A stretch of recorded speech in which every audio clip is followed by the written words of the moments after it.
Hi guys, welcome back. As always, it is fantastic to see you here, to be a part of this with you. Thank you for gifting me with your time. I will do my best to honor it. We are going to cover in less than 5 minutes another espresso shot for parents. A quick tip within 5 minutes that you can implement immediately.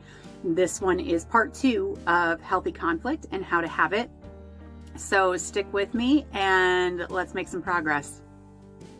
Okay, healthy conflict. If you missed part 1, please check it out and go back and watch the importance of conflict and the need to stop avoiding it. If you watched it, you're ready for part 2, which is kind of the building blocks for how to have healthy conflict. Listen, the reality is if you're parenting a teenager, conflict is going to be a part of that journey. And it should be. It's a time when the push-pull of their need for independence and your desperation as the clock ticks down for the years you have left with them are in conflict naturally. Conflict comes out of that. So don't shy away from it. We just need to learn how to handle it better. So this is specifically how to have healthy conflict with your teenager. And there's just a few building blocks. Number 1, and I've said this before, you're going to hear it again. Please remember you're on the same team.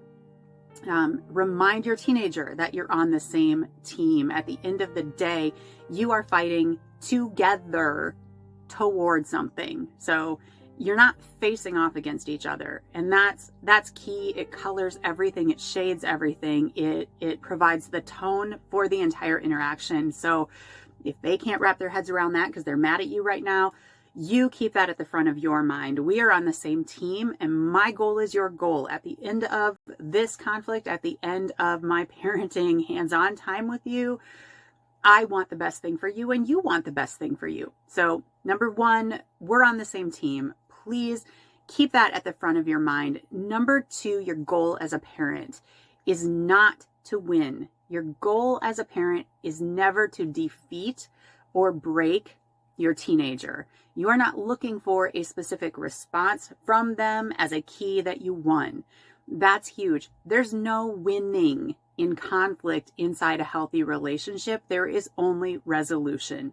So number 1, we're on the same team. And number 2, the goal is resolution, not victory. Those are very important.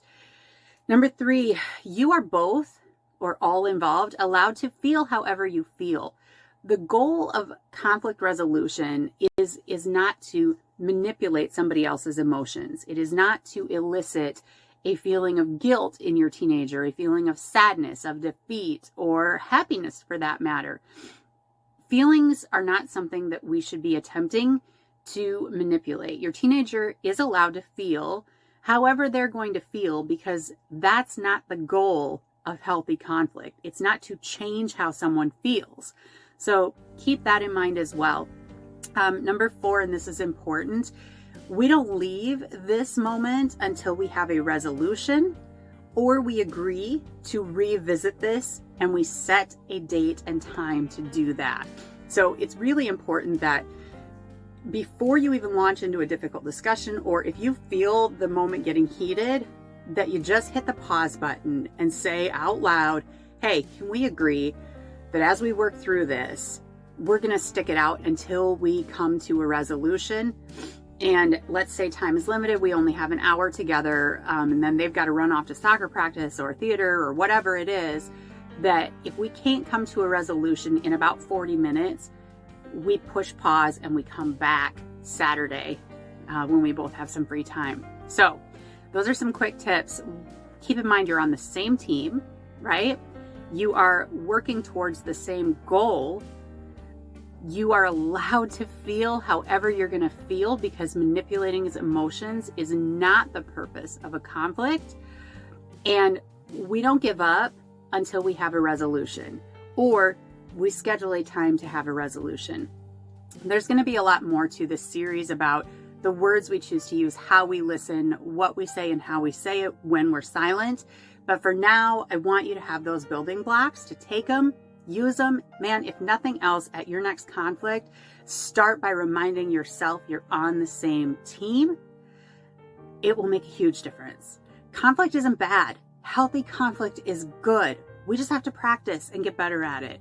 I believe in you guys. I love having you here. Like, subscribe, hit the bell, do the things. Yay, YouTube. Looking forward to seeing you again.